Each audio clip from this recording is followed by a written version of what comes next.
This is Hunt Nebraska, the official podcast for insight into Nebraska's hunting and shooting sports community. Be sure to give us a follow on Facebook, our space for sharing stories, information, tips, and techniques. Now, Hunt Nebraska. Welcome back into the Hunt Nebraska cabin here. We got an exciting day, but first we got to catch up a little bit. It's been a few weeks since we've been able to come all together and record. I know we've all had a very, very busy season with holidays, and then we got back, and I felt like it's just been a whirlwind of work, and then unfortunately the flu bug has been going around. So I know it's been a little bit of a break here, but we're excited to be back in the cabin, excited to get back to recording and getting back to hopefully more normal life for all of us. And so who all is we today? That's all I was getting into. Okay. You just jumped the gun right there. So we're going to introduce ourselves. I'll let you guys introduce yourself this time instead. So I'll go ahead and start. I'm going to pick on Megan first. So go ahead, Megan. My name's Megan. It feels weird, I got to say, introducing myself to you guys. It feels like that's what I'm doing, and you all know who I am. But we're talking out to the state of Nebraska I know, and all those know. hunters out there. Yep. So Megan Price, hunting and shooting sports outreach coordinator. I'm in charge of National Archery in the Schools program, mentor hunts, and then some of our learned hunt programs. So Been in the role for a month and a half. I think I'm over a month now, maybe. So yeah. Nice.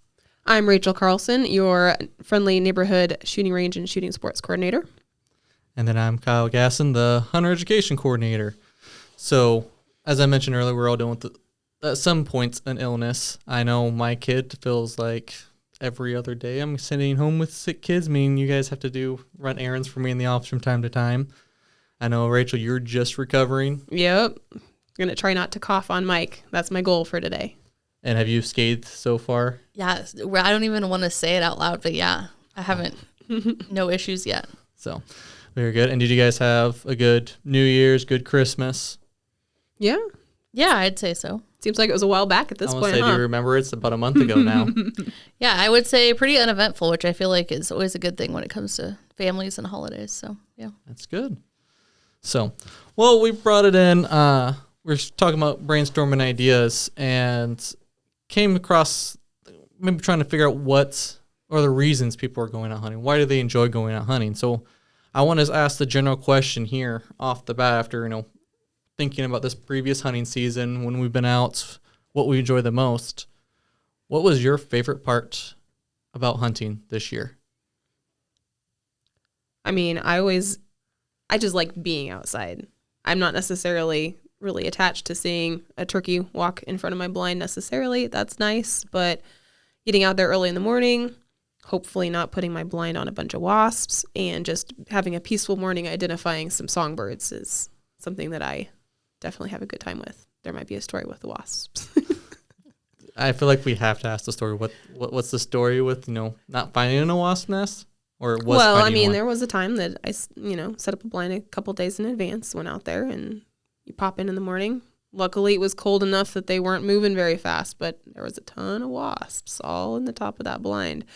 So you get halfway in it, you're crouched down with your gear and you got your flashlight, and you look, you're like, okay, I'm just going to go ahead and back out slowly, and I will come back.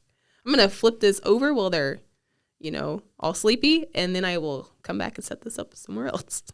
So, to set this context a little bit, sounds earlier season hunts. Mm-hmm. Spring turkey. Pop-up blind. Yep. Pop-up blind there. Watch out for wasp nests out there. Now. Ground wasps. Okay. I was trying, I'm picturing here, I'm like, wow, that's a quick group of wasps that already No, built it's not something in paper there. It's not paper wasps. They were nesting in the ground. Then they got trapped inside the blind. Yeah, so if you guys can't tell, Rachel's insect ID is pretty good. Also, bird ID. Those are her secret superpowers, I would say. Oh, I forget the birds all the time. I have to look them back up though when I'm out in the blind. Yeah, but you know way more birds and critters than I do, I would say. Okay. Songbirds especially. Yeah. Yeah. They're hilarious at least. Yeah, I don't know. They all kind of sound the same to me. And they talk all at once. They're all singing at once. So I have a hard time parsing them out. Okay. So that leads to the next question. Favorite songbird to listen for? Chickadee. Chickadee. Can you imitate one? Chickadee-dee-dee-dee-dee. There you we go. See? Learn Awesome. something new. All right. So They say their name. I mean, True. What more could Well, you ask yeah. for? I mean, same with the Bob White though. mm-hmm. Yeah. So There you go. I can't imitate them. So What? I'm not a whistler. Yeah. There you go. my brother-in-law always want the joke of when he heard him, he goes, "Who am I?"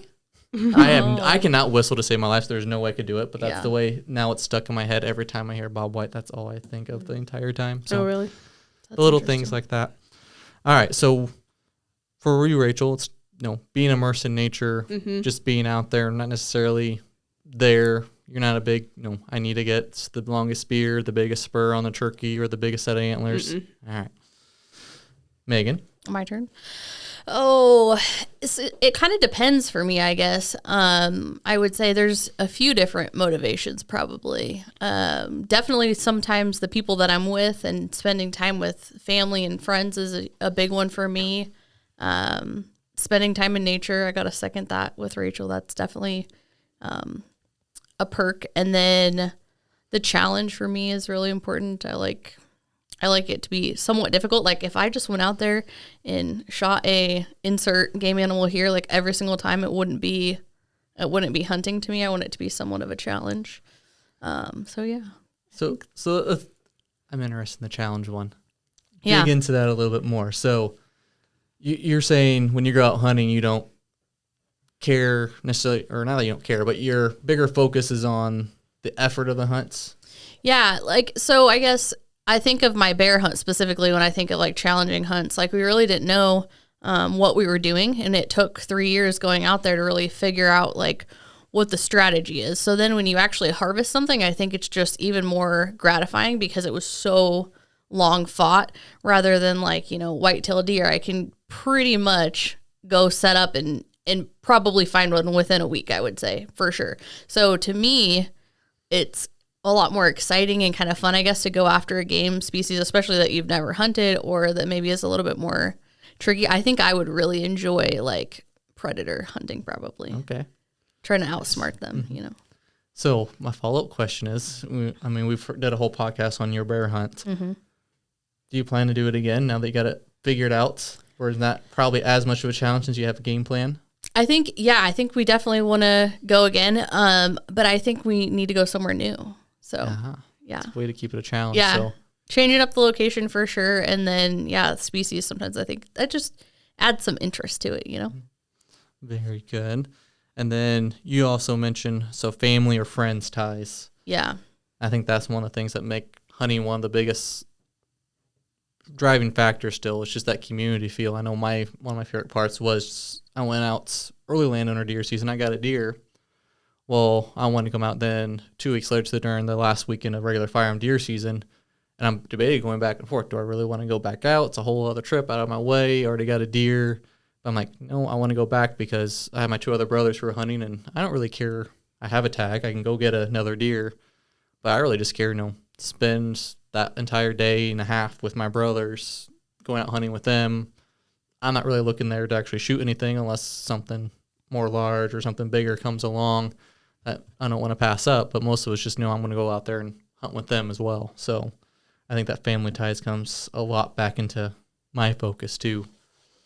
Yeah, and I think, a lot of people, it seems like now that doesn't seem to be quite as prevalent. Not everyone has family that hunts, even though they might hunt. But I even think like friends, Rachel and I and the facility manager, Heather, we all went turkey hunting one year. And it's just kind of fun to get out there with like friends and just kind of see what you can do. And we didn't see, I don't think, a turkey at all. Well, and it's nice because, you were bow hunting that one time that I remember sitting in the blind with you. And it's nice to have somebody calling for you while the other person is waiting for the turkey to come across. Yeah, and you can just like really quietly have story time, exactly right. And just kind of share some of those things that, at work, we don't always have the opportunity to talk about, family or, I don't know, some of our other hobbies outside of work. So it's kind of nice to enjoy that time just chit-chatting quietly, of course, and sharing that kind of stuff together too. And the outdoors, I'm sitting over there and Rachel's IDing all these birds that I have no idea what they are and trying to keep track of which one she's talking about. So I think that's kind of fun too. Yep. Or try you're the one that does that high pitch at the very end. I was like, sure. Yeah, that's me over the mic. Yeah. Oh yeah. Yeah, that's what that is. Yeah, sure. So, Yep. all right, so I went through. I know those were always the top ones that we already had figured out, but I was like, no, I'll do a quick Google, see what other common ones are. And I think this one will also relate back to you, Megan, because we were actually talking about some of the bear meat you had. Mm-hmm. It's the cooking. It's the food. Yes. It's the Yeah. We actually have brought back the jerky along those. So, what did you make the other day? So that smelled delicious in the whole entire office. Yeah. So we took some of my black bear and just ground it up and put a little bit of pork belly with it, and I had made enchiladas. So they were really good. And honestly, people talk about bear being greasy, and I've heard it very much depends on what they eat, but I did not think that bear was greasy at all. And I honestly don't know. I could have told the difference between that and regular beef. So Nice. That's good. Which is interesting to think that the way you bait them, though, is with expired donuts. That they wouldn't be greasy with a kind of a nose that went for something along those lines. You're supposed to shoot them right after they eat the donut, though, Kyle. you just want them to like hang out there for a week. Yeah.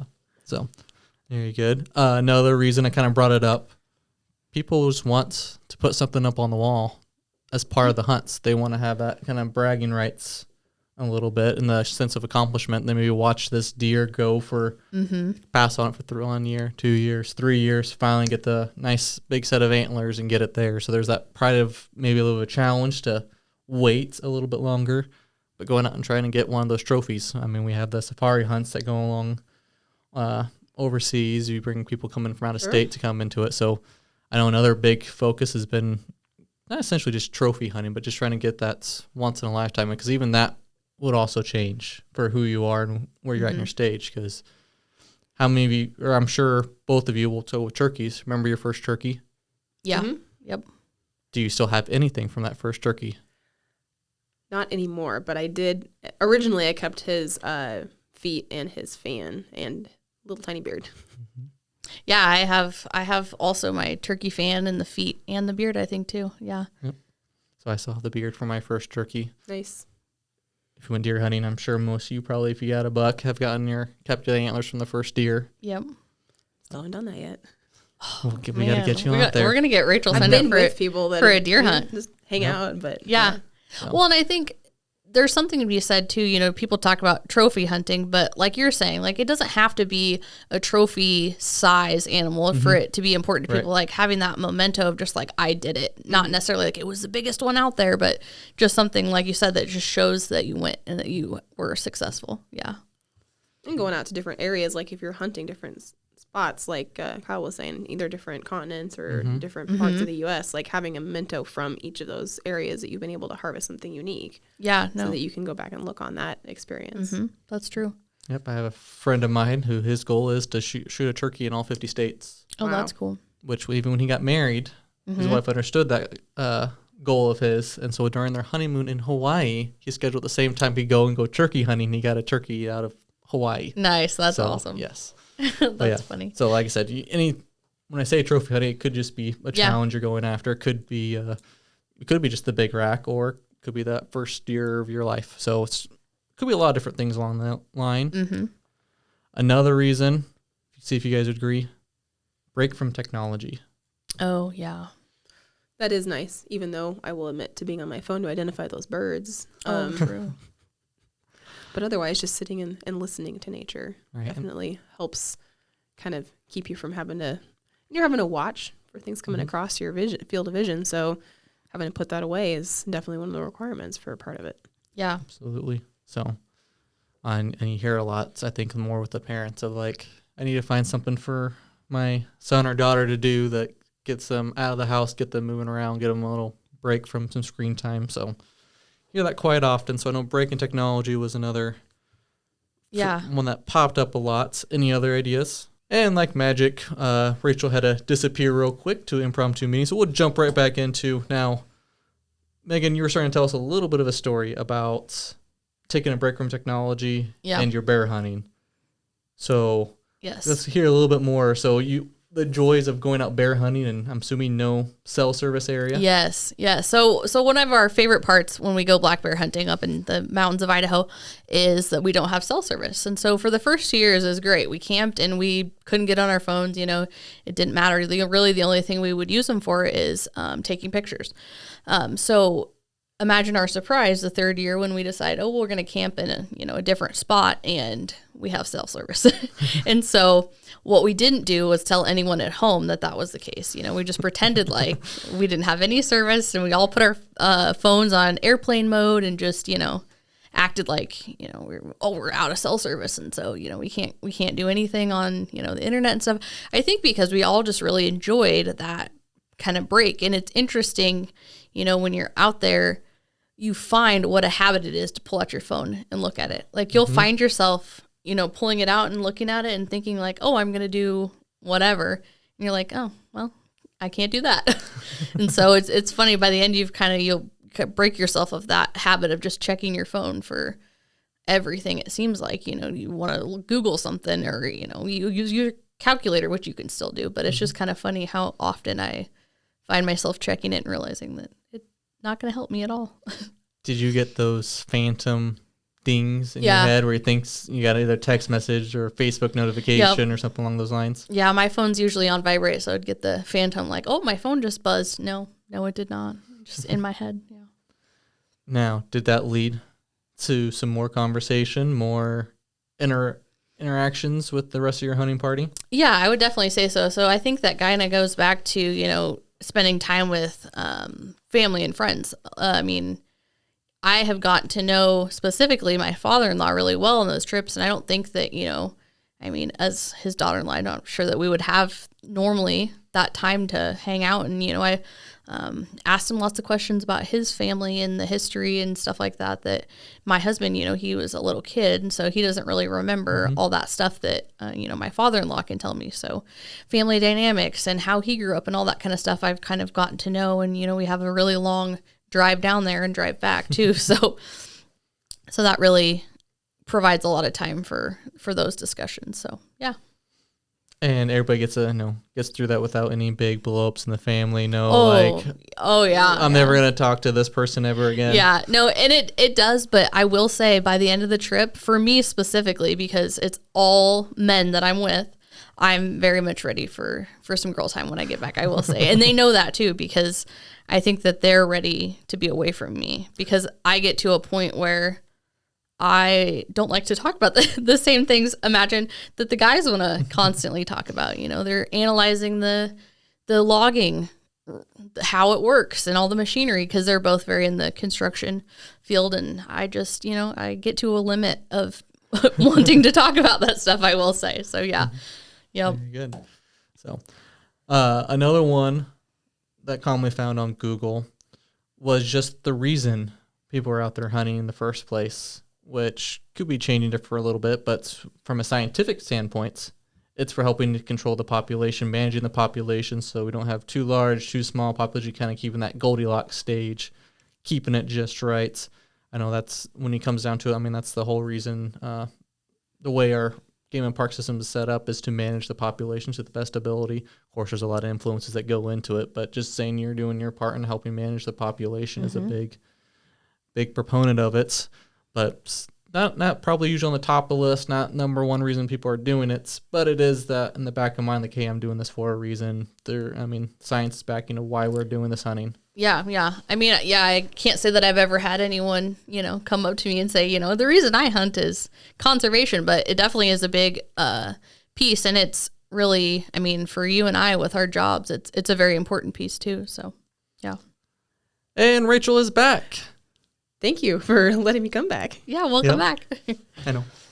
As you can tell, work does happen in this facility more than just the podcasting. So sometimes impromptu meetings do happen. But hey, we got it figured out. But we were just finishing up talking about population and what impacts that hunters have into it. And that's the reason some hunt. You'll hear from some hunters even also talk about the aspects of I'm going out and I'm going to, shoot extra does on this property to help manage the population there too. So that's some driving factor. Mm-hmm. Again, not probably the main reason people are going out hunting, but is a factor when it comes to others of like, hey, I'm going to hunt this year or not hunt this year. Yeah, I think definitely probably for landowners and people that farm, I think that's probably a bigger motivator for them for sure. Yeah. All right. Now, how many of you have heard this, somebody say hunting is a tradition? Hunting is a pastime. I'm going to hunt just like my parents hunted and the generations before them hunted. Yeah, definitely. There's plenty of folks that say that are trying to keep next generations going because they used to do it as a kid and it's been a passion for them their entire adult lives. And Megan, you were just talking about how it's not just you and your husband going out, but also his parent, or at least his father above him, and so generations that way. So I know I got into hunting because a lot of my dad and a lot for my grandpa too still go out hunting. So I still go out with my grandpa every year to go pheasant hunting.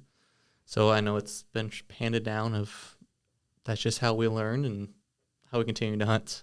Yeah, and you're planning, I'm sure, to teach your kids too. Oh yeah, my son has already been asking, "Can I go deer hunting?" I'm like, "Yes, you can, bud."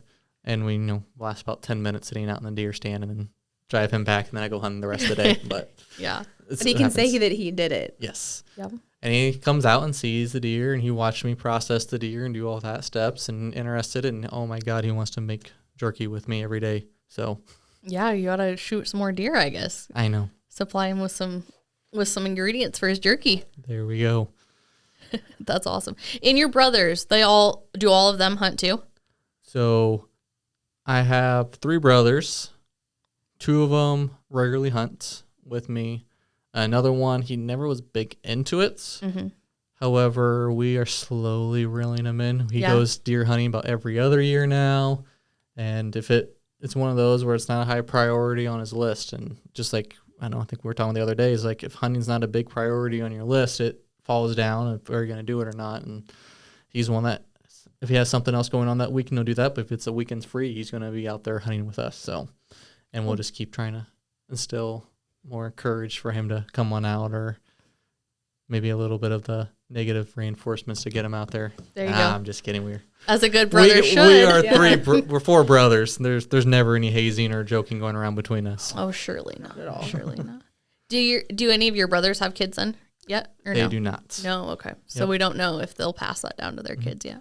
However, we've all talked about making sure keeping family land and in the family for future generations and all that. So it's cool to see that we still all want to be a part of it and still have respect for the outdoors, and that's how we grew up. So cool.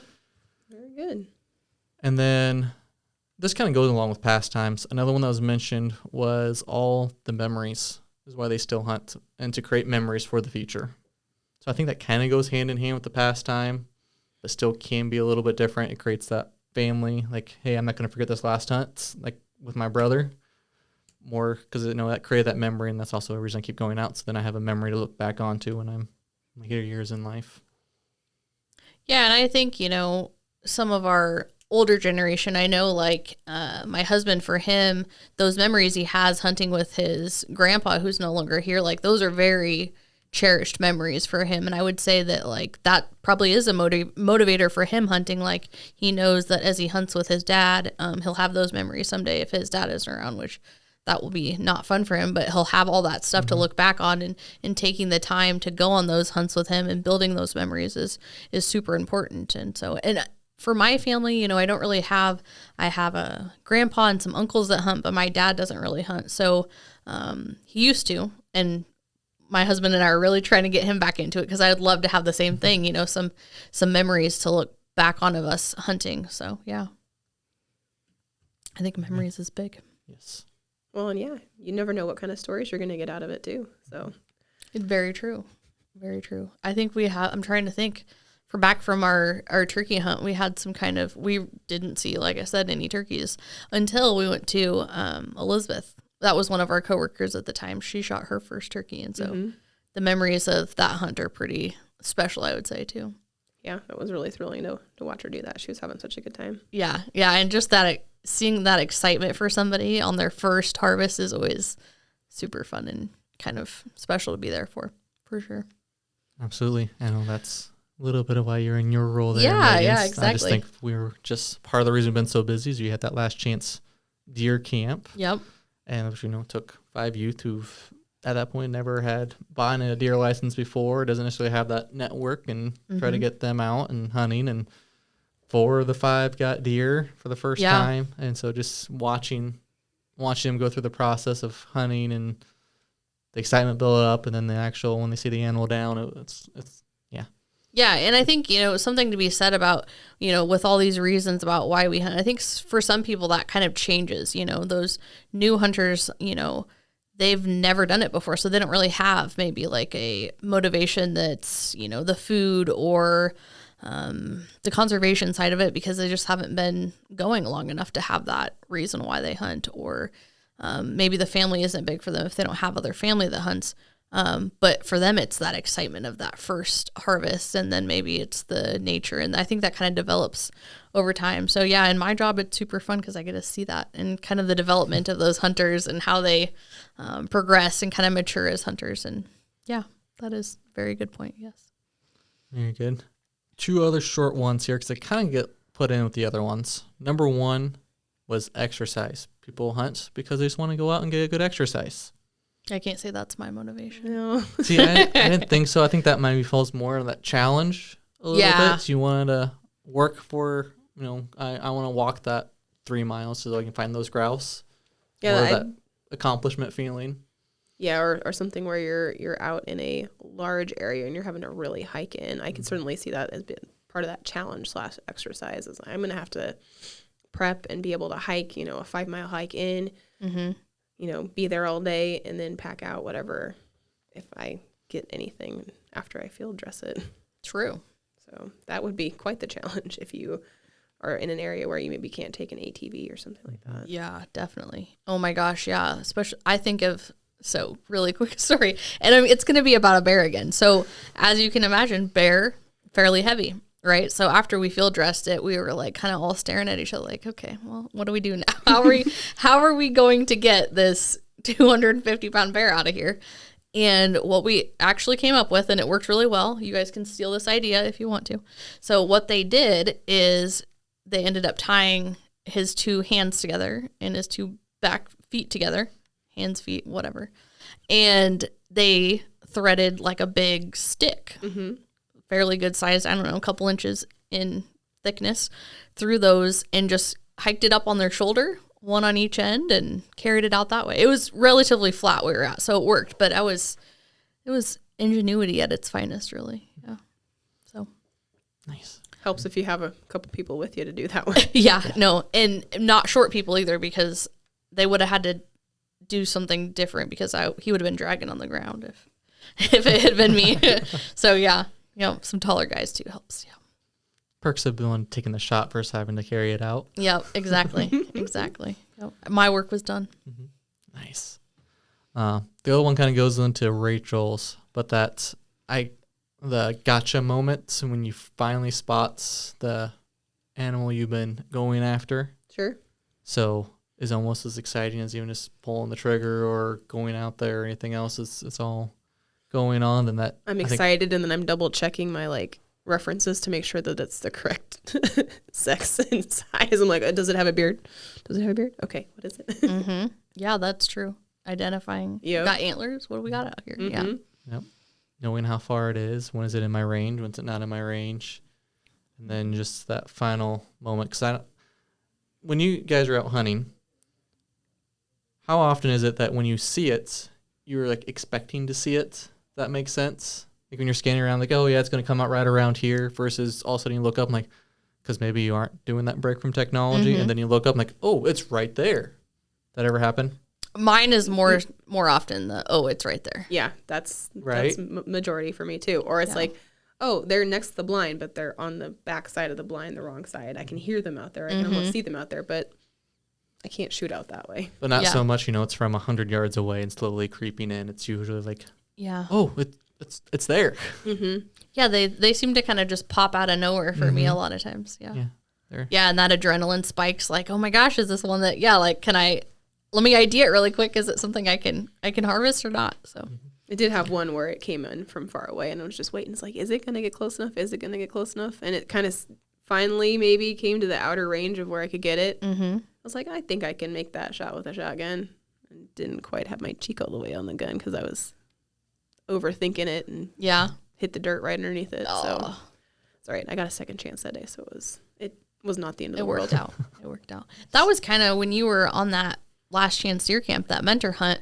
You guys had deer that were a ways off in the distance, right? Or were they? What was the deal with that? Yeah, so it was. We got out there, I don't know, easily 45 minutes before shooting lights into the blind, and within 10 minutes of setting up in the blind, we had the hunters. We're kind of getting things settled in there, and the hunter that all of a sudden pointed out, it's like, there's a deer, and right at this point, it's like, you can't see much more than 30, 40 yards out in front of you. It's dark, and it was a full moon, but you still really couldn't see that much. And then you start looking and you stare and like, oh, there is one. And then it was kind of constant all the way up until about 5 minutes to shooting light. And then the deer just disappeared. Mm-hmm. And then the only deer we saw were at least a quarter mile away, which, first time hunt, you're not expecting anybody to shoot much more than a little over 100 yards.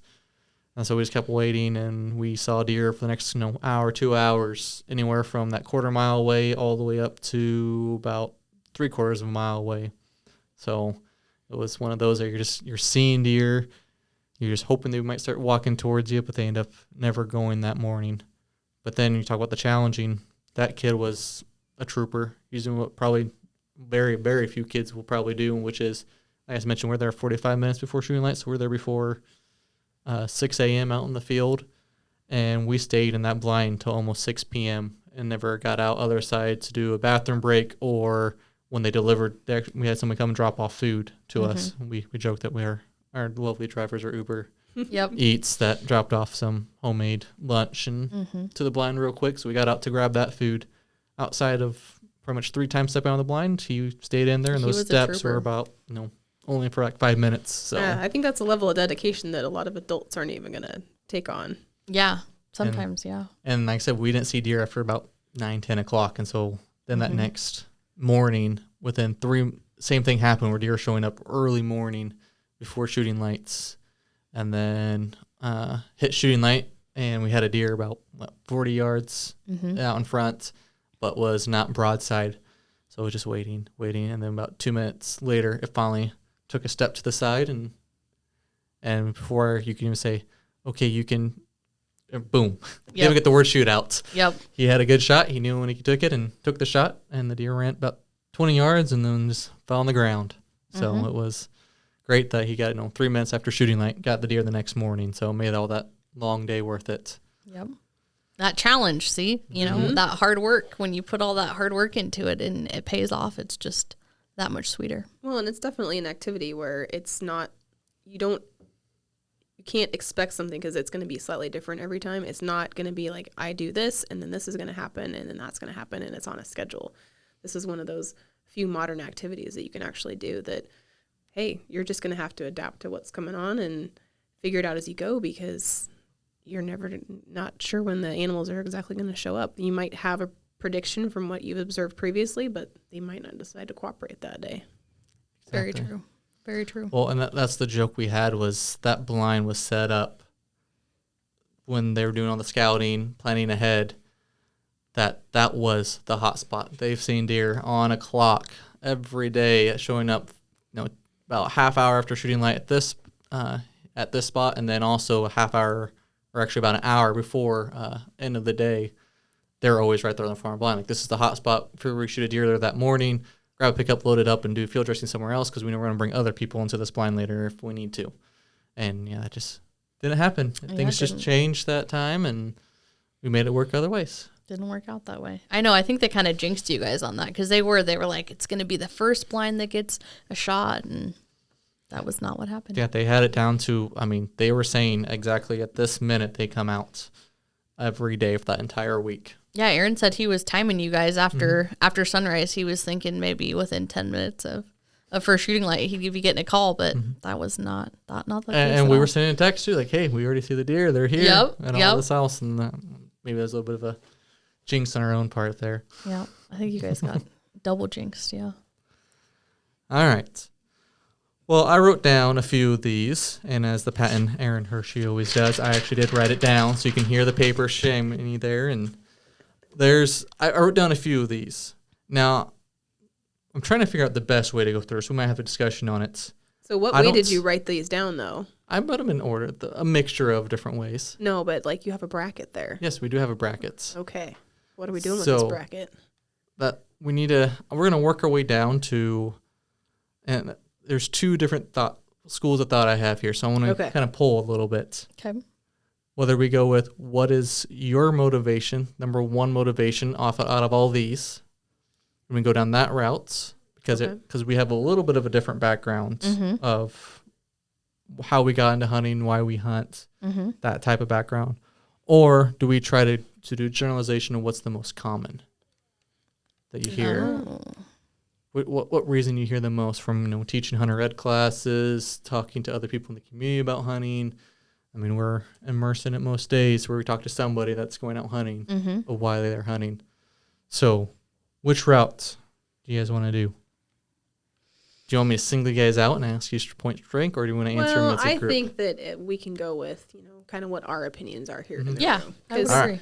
We're the ones chatting about it, and everybody kind of has their own personal notion. None of these are wrong. No. All right. This is what people who enjoy going out hunting, and that's what they're doing. Okay. So I'll kind of keep tracking along which one you say, and then we'll kind of get down to the top one, and we'll just kind of go both at a time. So we'll start with you, Rachel. Sure. For what's your what you enjoy most about the entire hunting process? Is it the scientific reason of managing the population and controlling the herd to what you want, or is it having the food at the end, the meals, the knowing where your food came from? Having the food at the end, for sure. All right. Same question, Megan. Yeah, it's gonna be food for me too. Food. I figured that would be a straight swing. I would agree with that too. Food. I enjoy the prep. All right. Looking up recipes while you're in the blinds, like what am I gonna make? Exactly. Yeah. Talk about jinxing yourself right there. I know. I'll do it. It's fine. All right. I think I'll know Rachel's answer, but I'll start with Megan. Okay. Do you enjoy more being immersed in nature or getting a trophy? What drives you more to hunt? Oh, that's really hard for me. Man.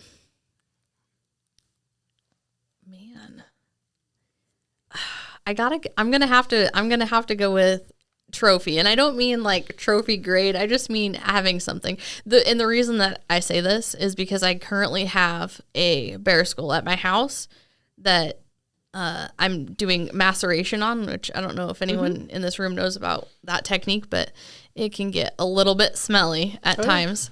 And I didn't have a very happy husband the other day. He was like, this process has got to speed up. But yeah, so I think to put up with that, I'm going to have to say that that's probably a pretty big motivator for me if I'm willing to do that. I'll rephrase the question. Would you rather type question? Okay. 10 hunts and gets that one trophy you're looking for. Okay. Or go on 10 hunts and 9 of them have just a beautiful immerse in scenery and what all happens there. Yeah, it's probably going to be the one that ends in the trophy. Okay. That answers the question. Yeah, and you know exactly what I'm going to say. It's immersed in nature for sure. Perfect. I mean, you brought it up right away. So, and then I'm going to piggyback off of Rachel's. That's the one that I would agree immersed in nature, because my favorite hunt the whole last season had nothing to do with. Well, I did see a coyote, which if it would have stuck around for about 5 more minutes, I don't know how long that coyote would have been living after that. But it ducked off before the end of shooting lights, and I was waiting for the end of shooting lights, so I didn't ruin my brother's hunt because I didn't want to ruin the hunt for them. But that sunset was one of the most beautiful sunsets I had out there. I'm like, I care more about that than I did about getting any deer. So I would agree with the immersive nature on that one. All right. Back to you, Rachel. Do you care more about the challenge of the hunt or that it's always been a pastime? The Or challenge tradition. of the hunt. Because, I mean, part of what I measure as a success for whether, when I get out in the field, is not whether I actually harvest something, it's whether I had all of the gear in my setup done in advance that I was comfortable and well supplied. Did I bring everything that I needed and not a ton of stuff that I didn't need? And I like that.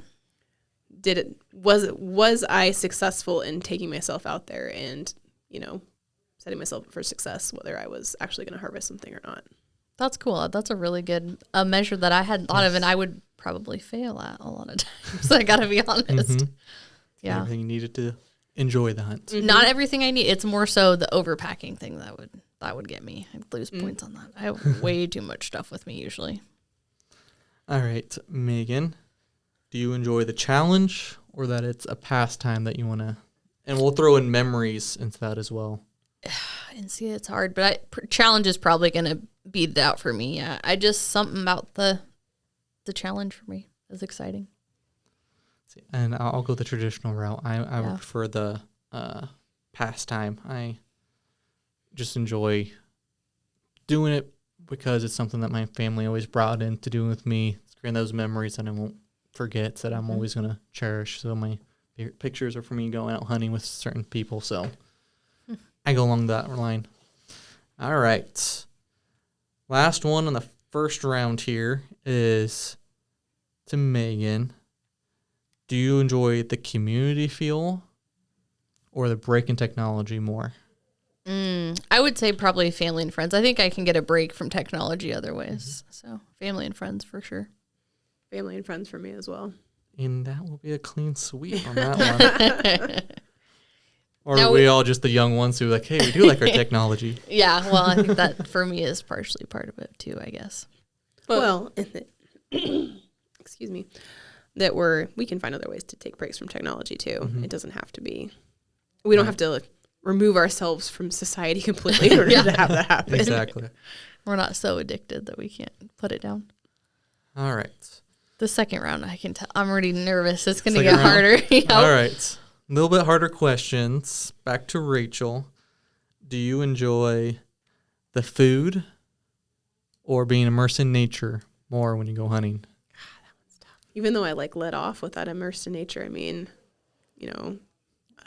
making food at the Bear end and having enchiladas or jerky or some chili.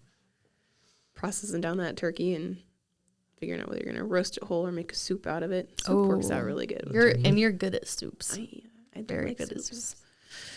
I might have to, kind of break the drum I've been beating and go with food on that one. Food for Rachel. All right. Same question. No, you have a different question. I have you have food versus and trophy.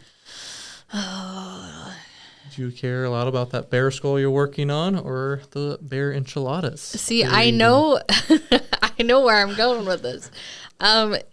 So I'm definitely going to go with trophy. And I don't know. So sometimes for me, I mean, the food's good. But if you're not a good cook, which I'm not always, I think that sometimes my even my non-game food doesn't always end up the way that I intend it to. So yeah, I think I'm gonna go with trophy on that one. I'm food 100%. I like to eat, but the other part too is I just like to be able to say, hey, I took that from in the field, walking, flying around to it's now sitting in front of us at supper time, and I know exactly where it's been through all the steps. I had a hand in all the steps. I did that process from point A all the way to Z. So, and because right now my kid's favorite food is deer steak, so I'm pretty proud of that. You gotta make good deer steaks for a kid to like that. Seriously, yeah, that's impressive.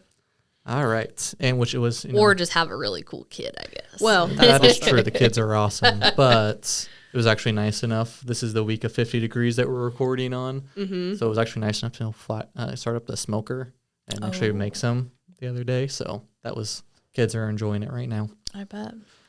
All right, moving into the next round. So for you, Megan, you had challenge or the family and friends. Oh, that's tough.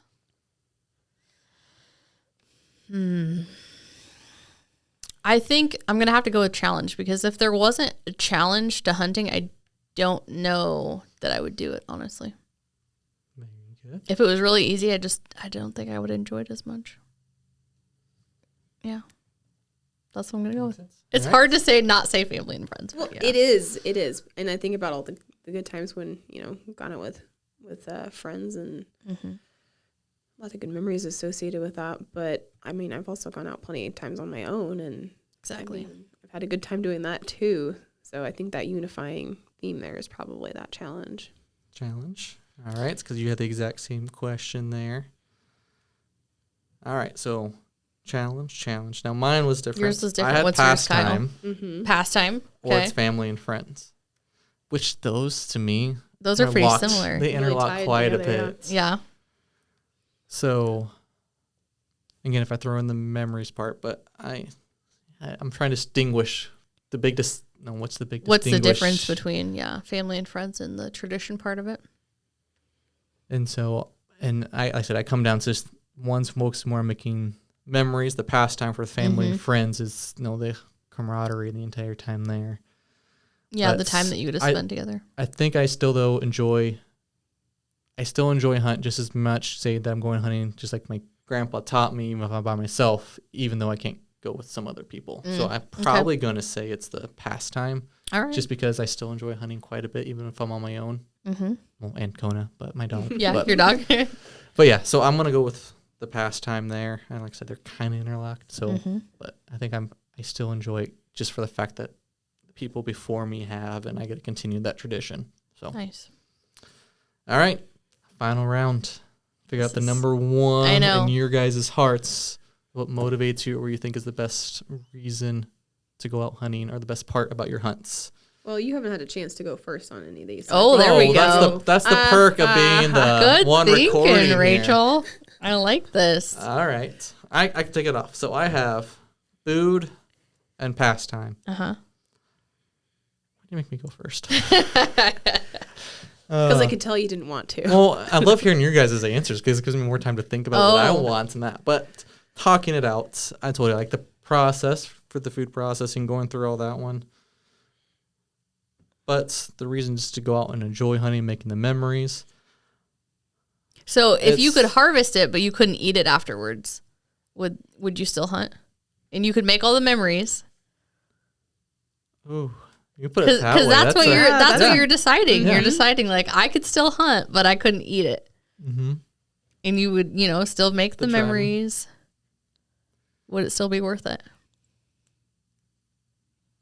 See, now I'm flipping around the other way. Okay. If you could eat If it, I but had you all the couldn't meat, do it but with... I couldn't go out and do, it's not a pastime. Like it wasn't a traditional reason I got it. I just have all the meats. I can go pick it up in the field and go from there. Take it from that He point. just, I know.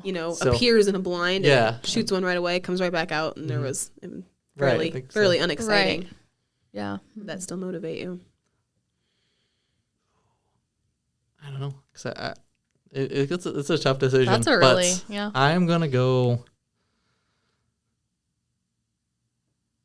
I'll still go towards the pastime. Yeah. I think that one's going to be the winner for me. All Just right. that all the memories I'll have from hunting for those years is going to be the main reason I'm going out hunting.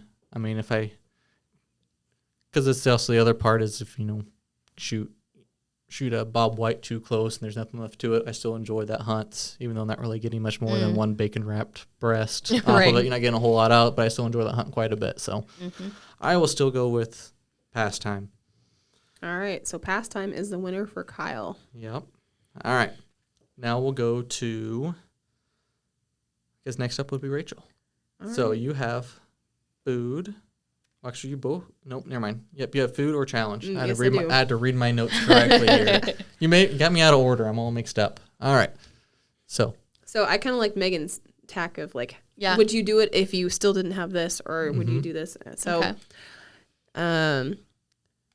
if it was still a challenge, but I didn't come out with any food, or it wasn't a challenge and I came out with food, what would, And I think you could harvest something. You just can't. You could be successful and like you shoot it, you just can't eat it.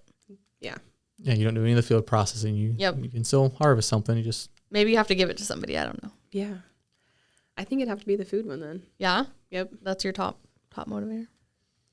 I mean, I'm not really hunting for trophies or anything like that. I mean, I'm kind of into the whole, good food and, taking the time to prepare it and not on the fast food thing. So that's important to me. That's a big reason why I would go out in the field, is so that I can have, quality meat. Mm-hmm. I would say you're probably also one of the like better cooks than I know. Like very much top 5, top 10 for sure, having eaten some of your food. Oh yeah. So I could see where that would be important to you. You always take a lot of time. You cook a lot of times from scratch. And so I think that I could see that for you for sure. Yeah, it's a big deal. Yeah. All right. All right. What am I picking between? The trophy. Okay. Versus the challenge. It's going to be a challenge for me because I think even if I couldn't have any trophy from it, I think the challenge. Yeah. Because I don't have any, I mean, I have like mementos, I'll call them, but I don't have any like very specific, beautiful, like huge specimens. But that challenge, if it wasn't hard and it was just easy and I could just hop out and shoot something, it wouldn't be that fun. I'll put in this frame of reference too. That would probably back it up.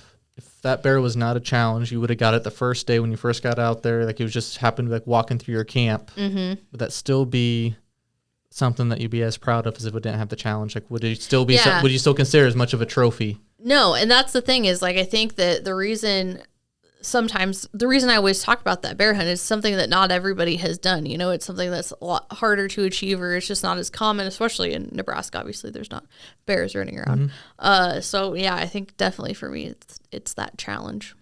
Yeah. Yeah, and it was a multi-year challenge, if I recall correctly. Yes. It was like your third time out. Yep. Mm-hmm. Third time out.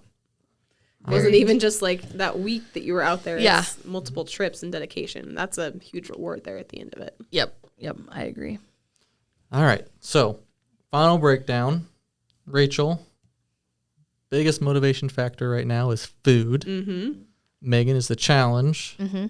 And mine is the pastime or the memories created from it. So all three, because I knew we would have different answers from different backgrounds. People come from a hunting family versus, getting into it later on, or, been doing it since they were 5 years old. Right. Or learned it later at their stage. So, and the way we learned was all different in different capacities. So it just goes to show that there's no right or wrong answer, because this would have been a little interesting, and we would have probably been arguing for quite a while if we just tried to do one communal answer of what we think the general public is. Versus, obviously all three of us have a different little bit view, even though we do agree on probably all these impact of why we hunt, though. Oh, yeah. So, and I was going to say, like, if we were trying to come up with a consensus of what we heard out there in the public, I think we all perceive things through our own lens, too. So we're going to pick up the things that we identify with when we're talking to people. So maybe I've heard more things when it comes to, harvesting quality ingredients, and you've heard more things when it comes to, being out there in the challenge. So our perceptions are going to somewhat be influenced by what appeals to us. Yeah. So unless we're like pulling out survey numbers, I'm not sure that we could come up with a really super valid answer there at the end. Here's our way. If you made it through this whole podcast, comment below, what's your most enjoyable part about hunting? We listed off 8 good reasons here. There might be others. Make yourself a bracket, guys. Yep. Go through, start figuring it out. Rank them 1 through 8 if you want to. So whether it's food, managing the population, immerse in nature, trophy, challenge, pastime, the family ties or community, or just the break in technology. See whichever ones you think are most important to you. Share them here. Comments down below on the bottom of the YouTube page, or send us a message on Facebook, and we'll see what everyone else is thinking and what drives them to go out hunting every year. I'm curious to hear what people have to say. Yeah. Perfect. And what will wrap us up here. So, as I said, make sure to comment below, like, and subscribe. And do remember, we'll see you outdoors. Hunt Nebraska, brought to you by your Nebraska Game and Parks Commission.